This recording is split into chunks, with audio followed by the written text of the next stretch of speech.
Ketemu lagi di Sportmania. Sebelum menonton, jangan lupa untuk selalu tekan tombol subscribe dan loncengnya dulu untuk mendapatkan info terupdate dari Sportmania.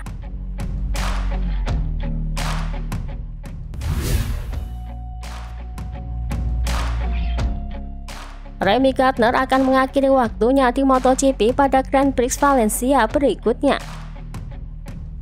Pembalap Australia itu akan membuat lompatan ke World SBK bergabung di tim Yamaha. Belum mendapatkan hasil yang diharapkan oleh KTM di tahun pertamanya di kelas utama, sehingga KTM memutuskan untuk tidak merekrutnya lagi. Karena cukup kecewa dengan beberapa minggu terakhirnya di tes Seri KTM, ia hanya berhasil menambah 1 poin di GP Australia. Sedangkan di GP Sepang ia finish di urutan ke-18. Dengan hasil yang kurang memuaskan tersebut, ia pun tak sabar untuk segera menyudahi musim MotoGP-nya. Ini tidak menyenangkan, tidak baik. Beberapa lap pertama tidak buruk ketika ban belakang kami masih ada. Saya bisa mengatasinya. Setelah beberapa putaran, saya mengaktifkan mode penghemat ban dan kontrol traksi. Tapi saya melakukan kesalahan di tikungan 8 dan saya keluar. Saya melaju keras untuk kembali dan ban belakang saya terus jatuh. Rasanya seperti saya berada di atas es. Saya tidak punya apa-apa lagi. Kami tidak memiliki grip, tidak ada grip belakang, sama seperti di Phillip Island. Saya tidak tahu apa yang terjadi atau mengapa itu terjadi, tetapi saya tidak peduli lagi, sejujurnya.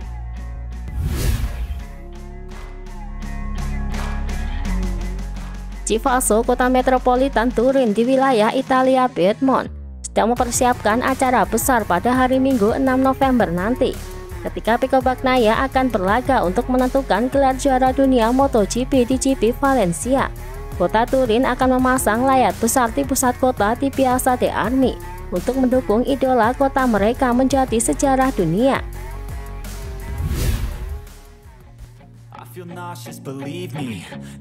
Fabio Quartararo akan menghadapi balapan terakhir di Valencia dengan cedera kecil di jari tangannya. Segera setelah itu ia menjalani operasi kecil yang dijadwalkan untuknya, yang ditunda demi bisa mencoba serangan terakhirnya. Tapi di atas segalanya, untuk mengevaluasi evolusi terbaru dari mesin Yamaha untuk musim 2023 adalah yang lebih penting. Menjelang balapan di Valencia, Quartararo mengajukan 2 permintaan kepada Yamaha. Dalam jangka pendek, prioritas yang lain adalah power dan cengkraman ban belakang, yang membutuhkan intervensi lebih baik pada mesin dan sasis. Kami perlu menyadari bahwa kami membutuhkan motor yang bisa menang, bukan motor cepat hanya dalam latihan. Setelah membuat beberapa kesepakatan tentang mesin tahun depan, Fabio Quartararo akan mendorong untuk mendapatkan sasis baru hingga musim MotoGP 2022. Kecepatan menikung adalah kelebihan dari Yamaha M1. Sekarang prototipe Iwata itu tidak lagi memiliki poin kuat yang dapat dimanfaatkan untuk membidik kemenangan, karena lawan juga berusaha meningkatkan kecepatan menikung.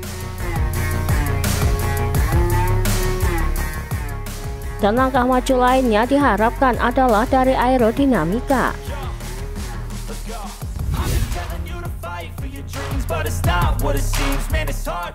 Di atas kertas, Joan Mir dan Alex Rins yang masih pembalap Suzuki akan diperbolehkan menguji motor Hondanya masing-masing, yakni Repsol dan LCR, pada bulan November tahun ini. Walau begitu, Suzuki tidak serta-merta melepaskan mereka begitu saja.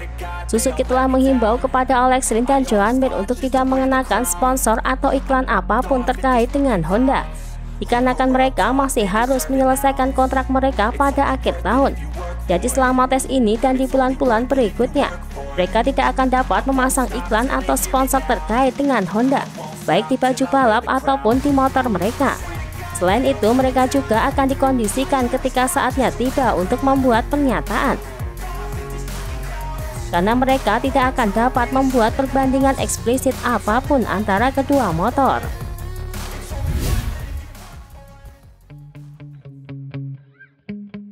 Akhir pekan lalu, Danilo Petrucci berkompetisi dalam balapan enduro perdananya sebagai tamu kehormatan sebagai bagian dari Piala Regional di Umbria. Meskipun di luar peringkat keseluruhan, karena ia tidak ditugaskan ke tim manapun. Namun khusus individu, ia secara konsisten berada di 20 besar dengan lebih dari 200 peserta. Saya bersenang-senang seperti anak kecil. Juga karena ini pertama kalinya saya berkompetisi dalam balapan dengan saudara laki-laki saya dan teman-teman lama saya. Satu-satunya yang disayangkan adalah sahabat saya Filippo adalah yang kedua lebih cepat di balapan pertama kami. Jadi saya akan menjalani lebih banyak balapan enduro tahun depan.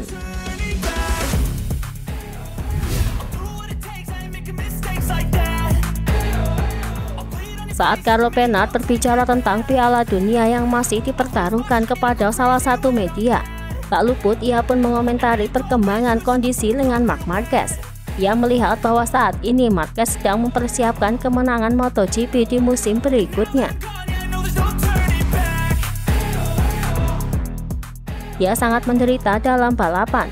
Kondisi fisiknya masih belum optimal, tetapi dia mendapatkan hasil yang dia harapkan. Marc berada dalam semacam persiapan untuk kemenangan, tapi itu tidak akan mudah dan dia tahu itu.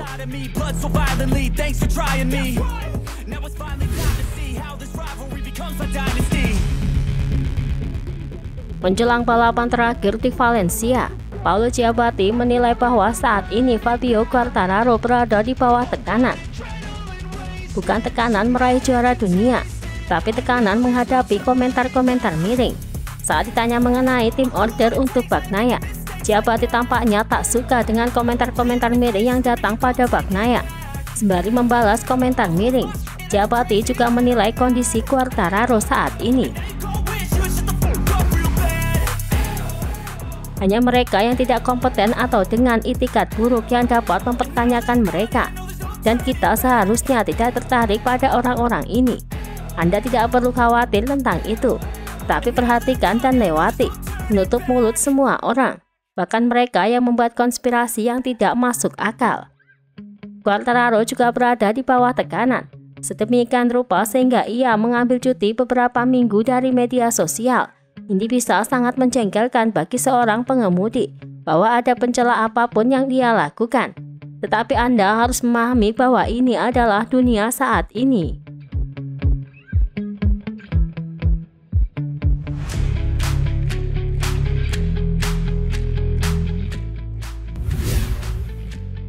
Itulah tadi informasi dunia MotoGP yang kami sajikan.